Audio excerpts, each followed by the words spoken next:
All right, good morning, everybody. Welcome to the party. Today is Friday, March 28th, 2025, almost April. This is episode 844 of your Simply Cyber Daily Cyber Threat Brief podcast. I am your host, Dr. Gerald Auger, and over the next 40 minutes, we've got an abbreviated show for you today, and I will update everybody on exactly why and what's going on with all that in just a moment. But over the next 40 minutes, you, Fleet is posting the third, Jesse Johnson in the dark, Mara Levy, Funky Monk, Haircut, Fish, Poner Joe from the CTF, maybe Tillman, Marcus Kyler of the Yeet Crew. Guys, we are all going to be shredding alongside LaGrotte, Mondo Avilia, Senfilis out of Poland, Joni Hogan. Let's get after it, y'all. We're all going to be shredding the top cybersecurity news stories of the day. And I'll be giving my expert opinion and analysis on each of the stories on what it means to you as a practitioner. So how can you use this information to drive cyber risk reduction for your business stakeholders?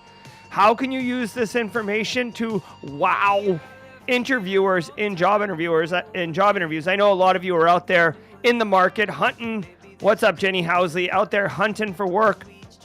You're going to be asked in any job interview, how do you stay current on the industry? Right here, the Simply Cyber Daily Cyber Threat Brief. Not saying it's the best answer, but I am biased and I do think it's a phenomenal answer. Plus, I'm just saying, guys, 844 episodes. We're getting a little bit of traction here. People know about what we're doing over here.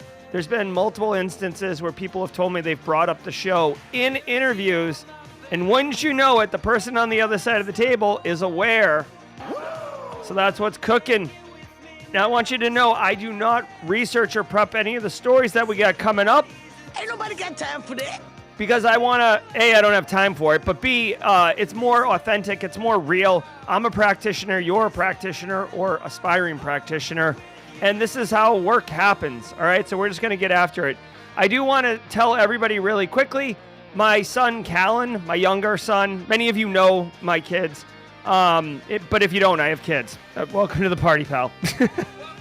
My 9-year-old's being recognized for academic excellence. This morning at 9 a.m. Eastern Time, there's an assembly where he will be recognized. I'm very proud of my kids and their accomplishments, and it's important for me to be present for them. So because of that, we will have an abbreviated show.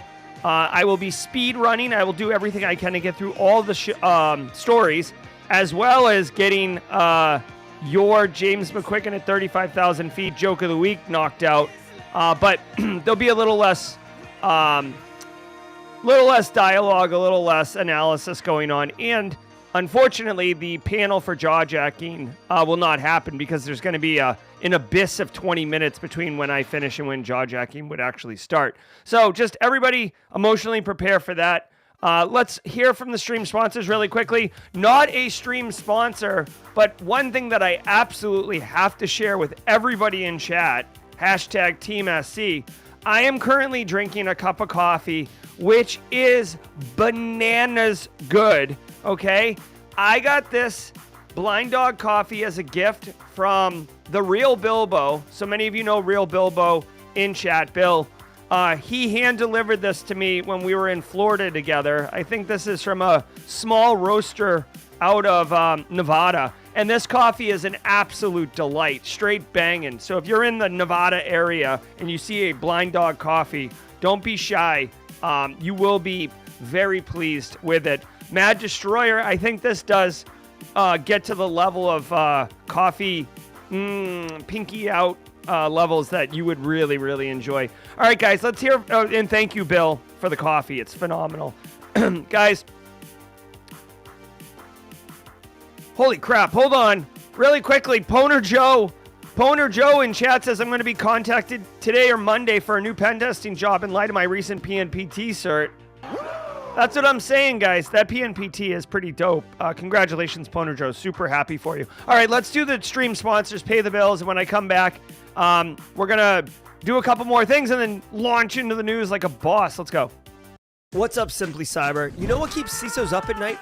The unknown. Those exposed assets and leaked creds floating around the dark web that you don't even know about? Well, that's where Flare steps in. Think of Flare as your organization's amazing threat hunting capability, continuously scanning both clear and dark web for exposed enterprise assets, leaked secrets, and even compromised credentials being sold in private channels. Their cutting-edge platform, powered by transparent, generative AI, prioritizes real threats so your team can take immediate action. Stop playing catch-up with threat actors. Get ahead with Flare's threat exposure management capability. Don't take my word for it. Visit try.flare.io/simplycyber and try it for yourself.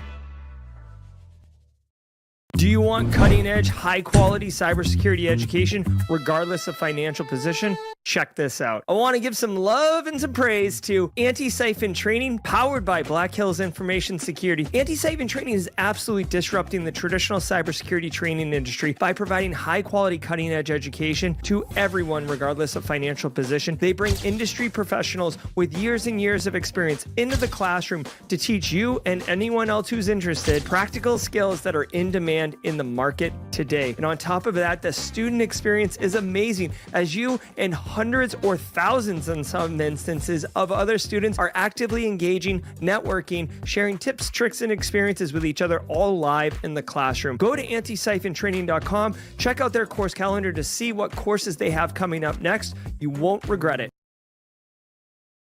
I want to give some love to the Daily Cyber Threat Brief sponsor, ThreatLocker. Do zero-day exploits and supply chain attacks keep you up at night? Well, worry no more. You can harden your security with ThreatLocker. Worldwide, companies like JetBlue trust ThreatLocker to secure their data and keep their business operations flying high. ThreatLocker takes a deny-by-default approach to cybersecurity and provides a full audit of every action allowed or blocked for risk management and compliance. Onboarding and operation is fully supported by their US-based Cyber Heroes support team. Get a free 30-day trial and learn more about how ThreatLocker can help prevent ransomware and ensure compliance. Visit threatlocker.com.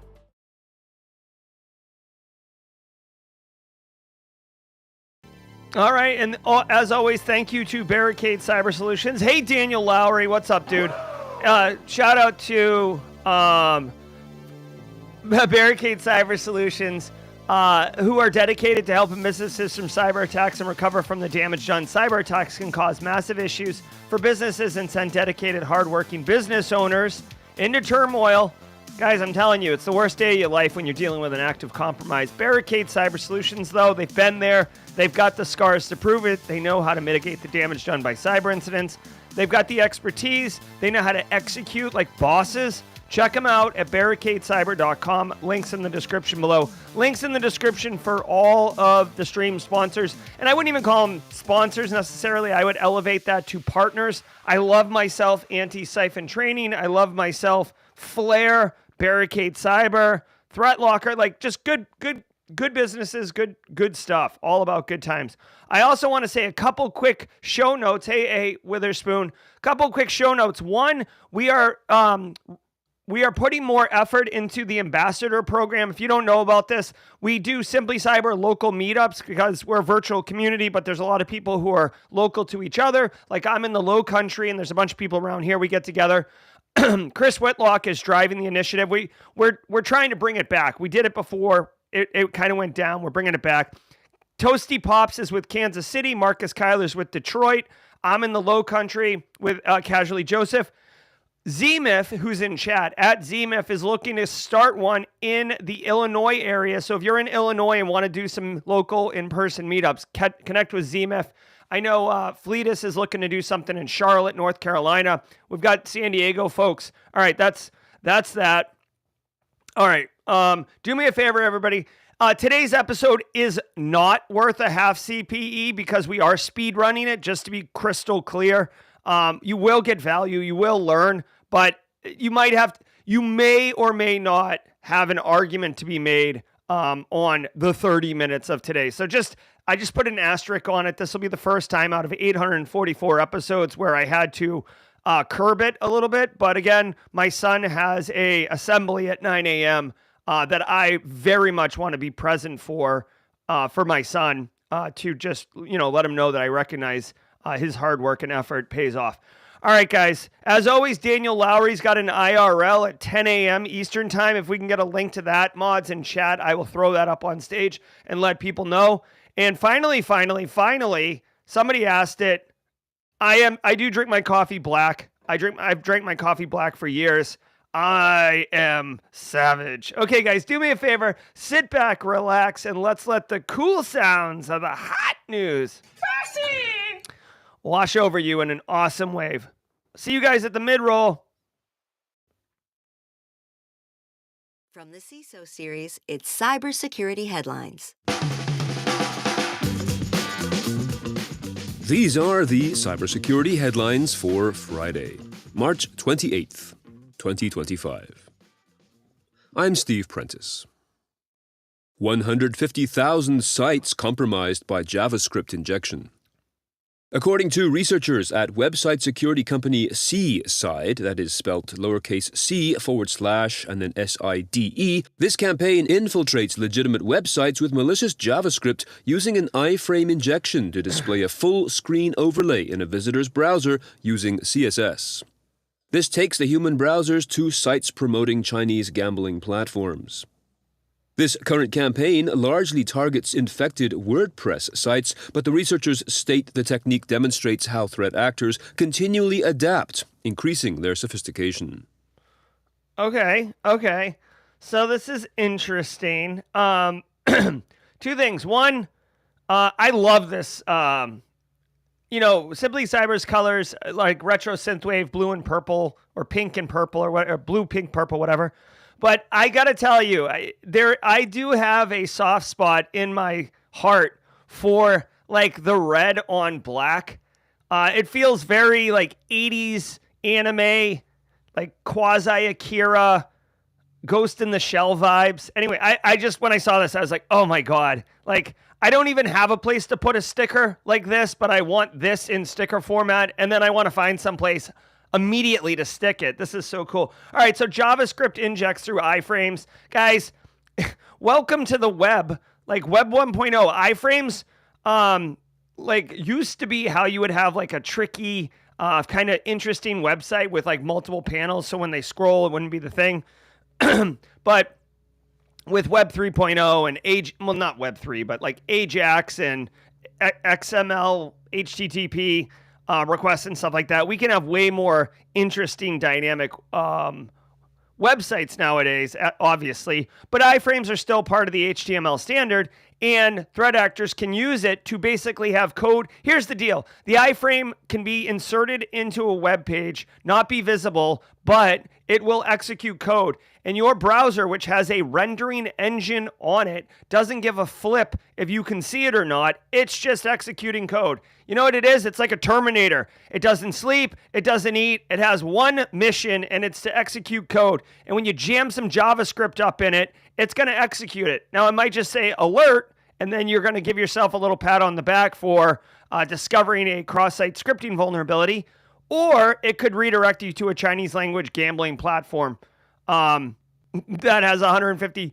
That it has happened 150,000 times. Okay, I do find this interesting that like essentially this is cyber crime, but instead of having to do crypto mining or push malware, which is more the action du jour, if you will, it's usually more nefarious.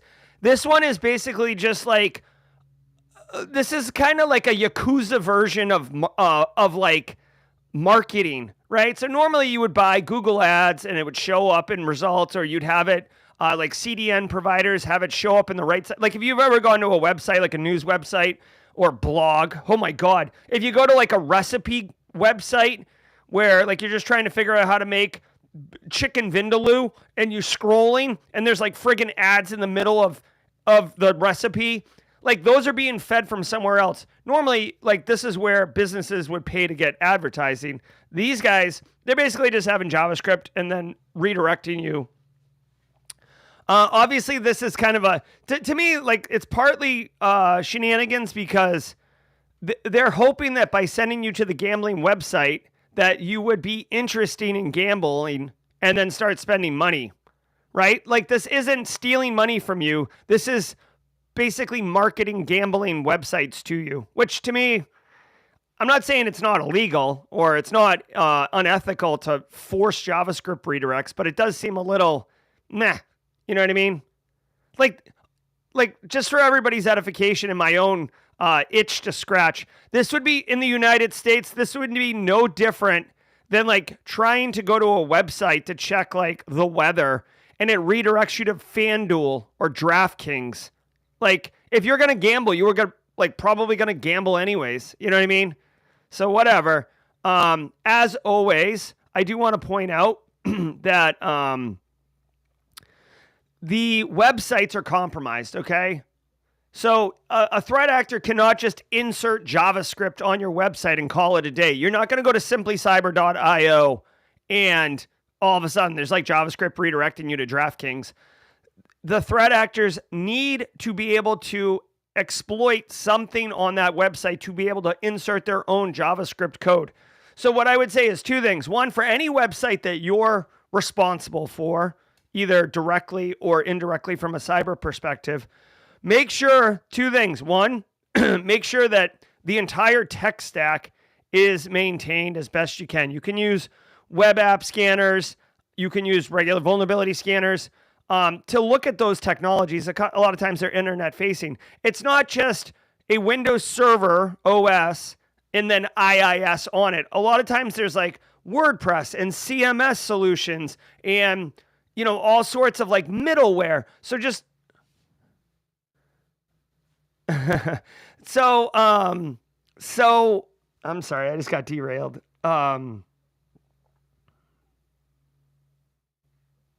I just totally got buffer overflowed there. And not in a good way where you're redirected execution. This was like a seg fault. Like I need to reboot myself. TLDR, this can't just happen. You either have to have credentials that get compromised or you have to have a tech stack that's exploitable. Both of those are within your control to manage. So friggin' make sure you do user access reviews, make sure least privilege, and make sure that your tech stack, the entire tech stack, is maintained. Okay? You got to patch it. Vulnerabilities found in numerous solar power systems. Researchers at cybersecurity firm Forescout are warning of, quote, dozens of vulnerabilities, end quote, in solar power system products from SunGrow, GrowWatt, that is GROWATT, and SMA. The researchers say some of these flaws can pose a serious threat to electrical grids. The flaws exist within components, such as one that connects a solar power system to the internet, another in a cloud service where data is sent for monitoring and control, and a mobile application that enables the user to interact with the cloud service. Some of these flaws will allow an attacker to upload files to enable arbitrary code execution on the cloud platform server, steal information, or vandalize the power grid itself. All right. Interesting. Okay, so check this out really quickly. I want to point out two things. One, this is solar power. So like, let's get our OTICS people in chat. I just want to remember the 5th of November. Listen, I want to remind everybody that we are running a podcast on Simply Cyber's YouTube channel called Simply ICS Cyber. And it actually is hosted by Don Weber and Tom Van Norman, who are very, very seasoned OT ICS professionals. So if you're interested in learning more about this part of our world, go check those guys out. They're phenomenal. What is interesting here, and the lesson learned I want to give everybody, by the way, if you're a first timer here, this is kind of an unusual episode, but drop a hashtag first timer in chat. Would love to say hi to you. Listen, with these systems, there's two things to point out. One, just because it's a solar panel or an OT device or whatever, they will have IT components. Okay. So if you're you should think of it as like basically like an IoT device. Yes, it is got a smaller footprint and it's more constrained, but it's still an asset on a network that can be used as a foothold or can be used to be weaponized. So don't sleep on these type of devices. Don't let the OT people be like, oh no, why don't you worry about your own IT stuff, you dork? We got this over here. Yeah, I'll worry about it. But the second you get an IP address and you get on my network, brosif, we've got to talk. Secondly, and this is probably the more important one, keep in mind, as they said in the story, there is a cloud element to this. So all this data is getting pushed up into the cloud, and there's like a management plane up there as well. Not a plane that James McQuiggan at 35,000 feet, but a management plane that you can use to manage all of these. Think of like a whole solar farm or a whole windmill farm. You need centralized management panel. So they're saying that also can be compromised by way of this, which will then allow a threat actor to cause even more damage and potentially get into other systems. So don't think of this as like, oh, it's a single solar panel. Why are you acting so crazy? Why is the sky falling? You're such a goober. GRC.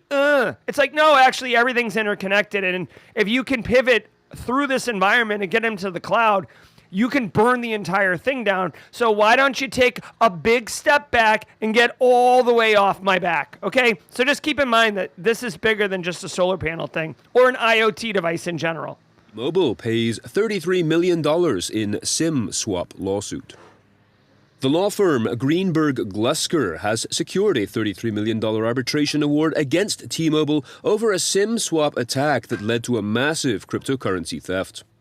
The case involved an investor whose phone number was hijacked on February 21st, 2020, leading to the theft of Bitcoin valued at $38 million. T-Mobile, quote, revealed that the incident occurred after a threat actor accessed T-Mobile's systems and abused them for SIM swapping, end quote. The law firm argued that T-Mobile's security failures enabled the breach, potentially through a system backdoor, and that T-Mobile, quote, attempted to keep details of its security failures sealed, end quote. All right. So a couple things here. One, $38 million heist.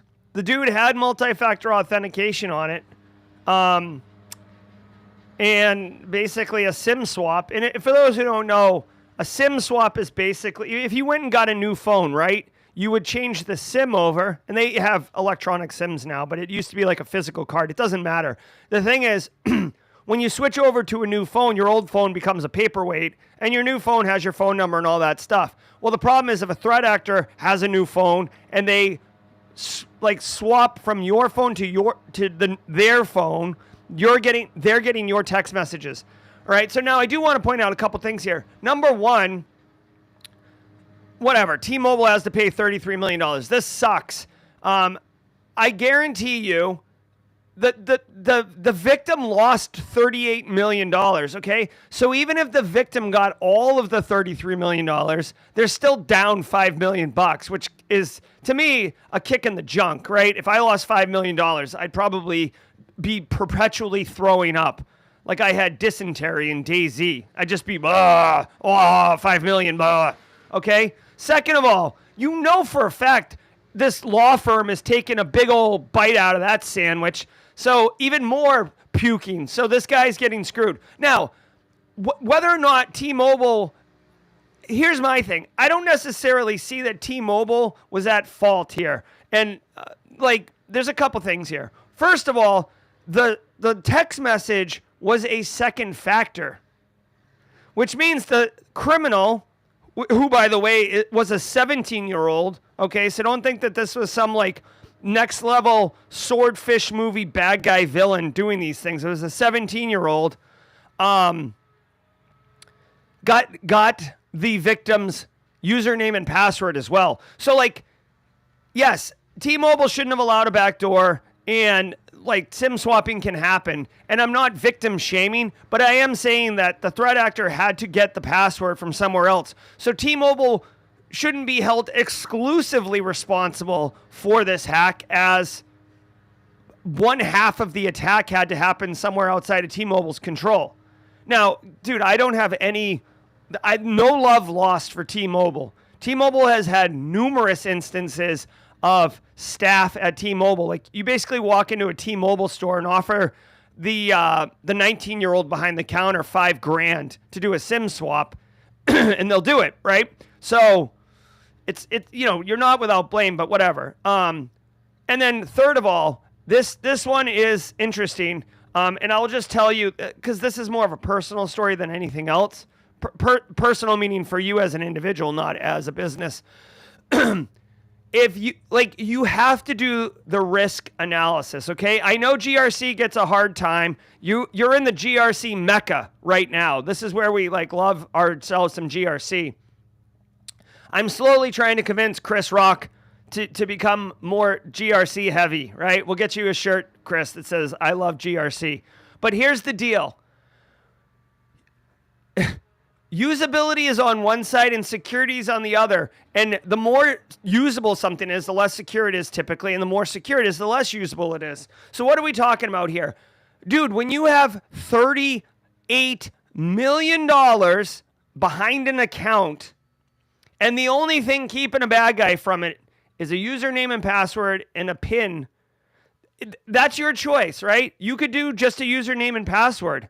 You could do tri-factor authentication. You could have verbal authorization. You could make it so you can't move things except on Mondays at 2 to 2:05 p.m., right? Like, what I'm saying is, when you are securing something, whether it is a network, whether it is a crypto wallet with $38 million in it, I don't give a crap what it is. We have to do something called a risk assessment. And based on the findings of the risk assessment, we put controls in place to mitigate the risk down to an acceptable level.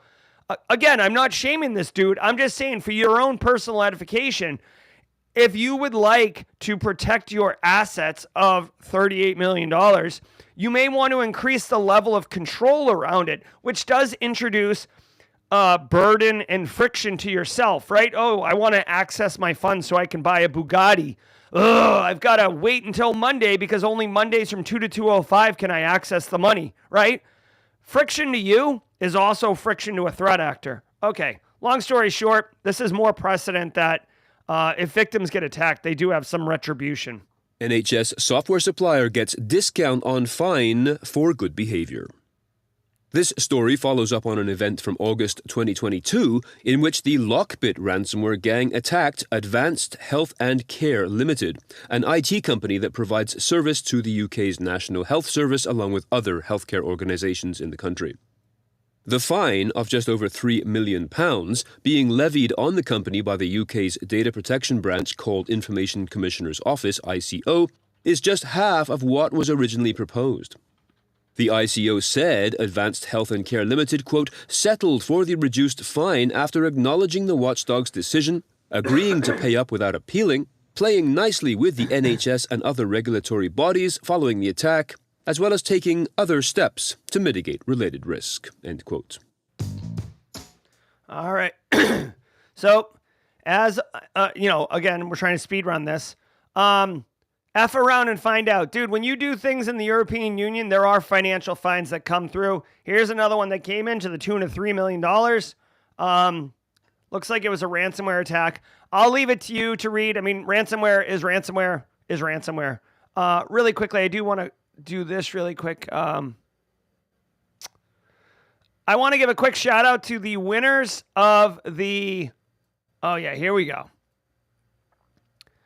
The Meta CTF, we ran the CTF live from 5 to 7 p.m. Eastern time last night. I just want to give a quick shout out to the winners. The top 3 places get cash prizes or Amazon prizes. Roswell UK, congratulations Roswell UK, who took the first place spot, who's going to also get that black badge roll. I'll add that to you, Roswell. Also, we have... Rope, what is this? Ropes Crossroads? Hold on one second. My eyes suck. Ropes Crossroads took second place, and 404 Skills Not Found, aka ZMIF, yes sir, in third place. So congratulations to our CTF winners, and congratulations, and I hope everybody enjoyed it. Congratulations to everybody that competed in the CTF. I also want to say a quick shout out. Roswell UK finished 32nd place overall across the entire event, not just inside the Simply Cyber portion of it. So nice job, everybody. I'll connect with you guys, or Poner Joe will connect with you to get your email addresses, and I will add your black badge, Roswell UK. All right, let's go. Hold on, misfire. I forgot we got to do the... Dude, my throat's killing me right now.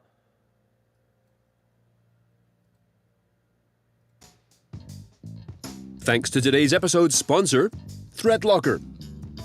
ThreatLocker is a global leader in zero-trust endpoint security, offering cybersecurity controls to protect businesses from zero-day attacks and ransomware.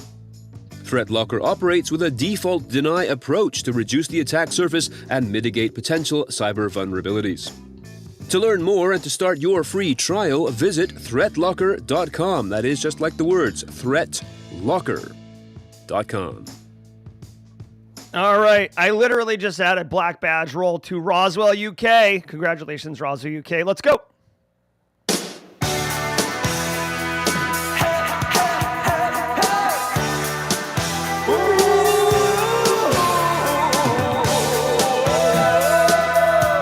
I got it.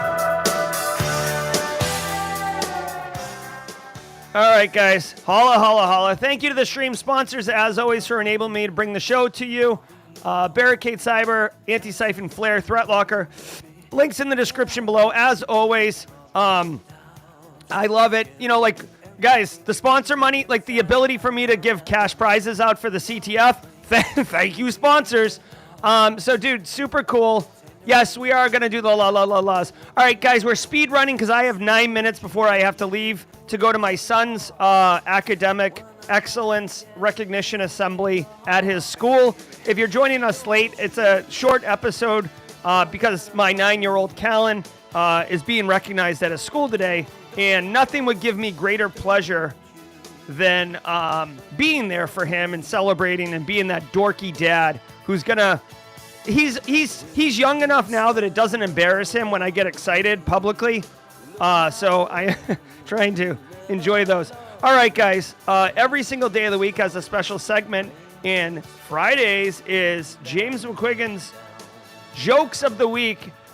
James McQuiggan at 35,000 feet, long-time member of Simply Cyber community. Here we go. James wants to know, did you hear about the brand new broom that just came out? Guys, I don't know if you heard about this. It's all the rage. I saw it on Amazon, this brand new broom. James says it's absolutely sweeping the nation.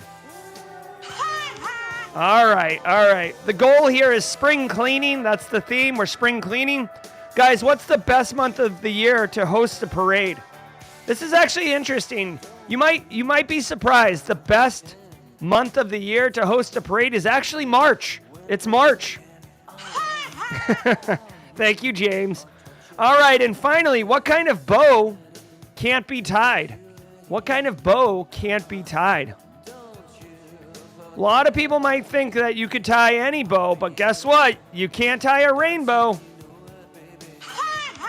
All right. Thank you so very much, James McQuiggan, and thank you, all of you.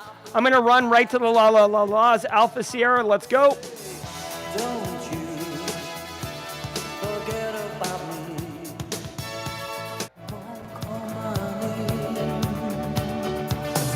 Will you call my name? I say la la la la la la la la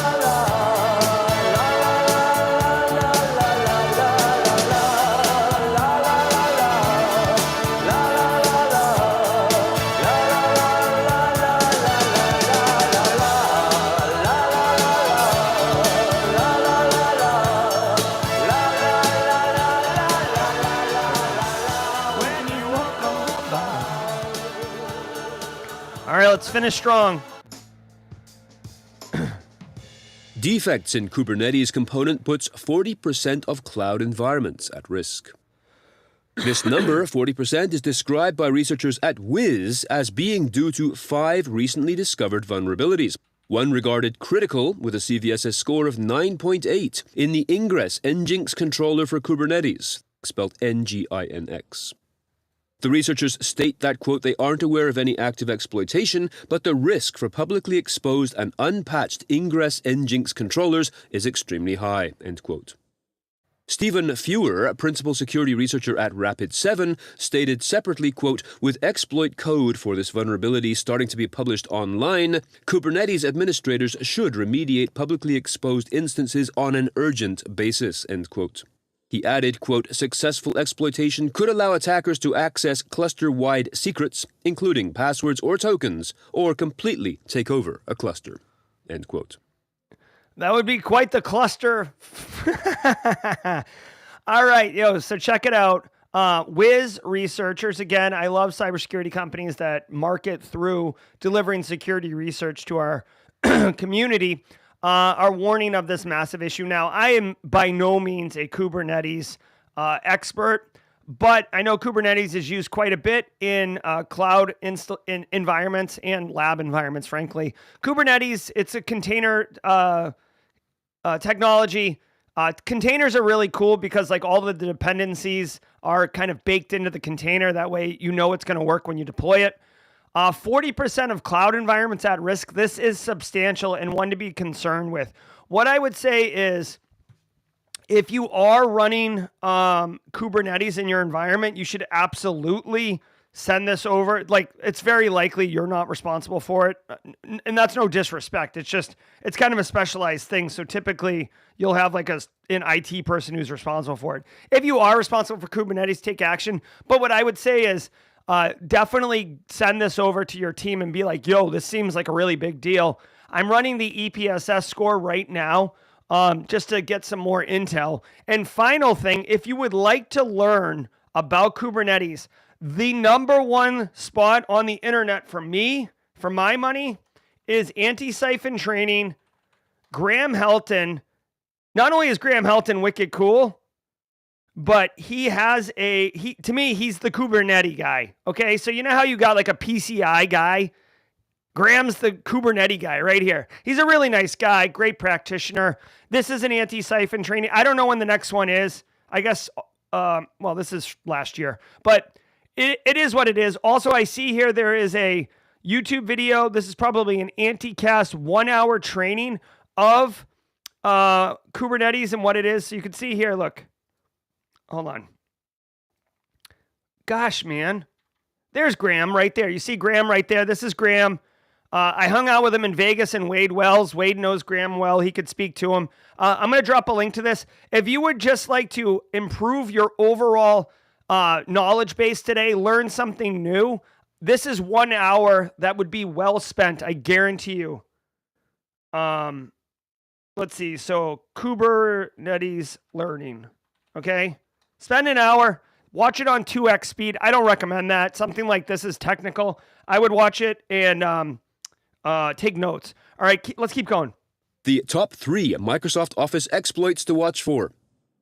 The Hacker News is out with its summary of the most popular Microsoft Office exploits, and they are, in brief, phishing, using email attachments that now include fake CAPTCHA, Cloudflare, and other prove you are a human steps, as well as QR codes. The second is the Microsoft Equation Editor, which still exists on many machines and which is a zero-click exploit embedded in Microsoft Word files. Thirdly, another Microsoft Word zero-click, Follina, Follina, which, quote, abuses the Microsoft Support Diagnostic tool and special URLs embedded in Office documents to execute remote code, end quote. More details on these and tips on how to mitigate them are available in the Hacker News article, a link to which is available in the show notes. All right, I'll leave this to you as an exercise. I've put the show on 1.5 speed. I got to go, but I do want to get through the stories, so let's keep going. And I'll leave this as an exercise for everybody. I will drop links to these stories. This is like basically 844 episodes, and now I'm going to assign homework. Windows Server 2025 updates cause remote desktop freezes. Microsoft has acknowledged a known issue causing remote desktop freezes on Windows Server 2025 after installing security updates since February 2025's Patch Tuesday. Users experience unresponsive mouse and keyboard input shortly after connecting, requiring reconnection. This issue also affected Windows 11 24H2, but was resolved with its February 25th update. Microsoft has yet to release a fix for Windows Server 2025, but plans to address it in the future. If you're running Microsoft RDP and you're having issues, this is why. I got 99 problems, but an RDP ain't one. You know what I'm saying? Mozilla warns Windows users of critical Firefox sandbox escape flaw. Mozilla has released a new version of Firefox 136.0.4 to patch a critical security flaw that allows attackers to escape the browser's sandbox on Windows. The issue affects standard and extended support releases. While details are limited, the flaw is similar to a Chrome 0-day recently patched by Google.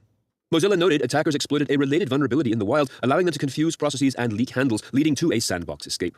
Other operating systems are unaffected.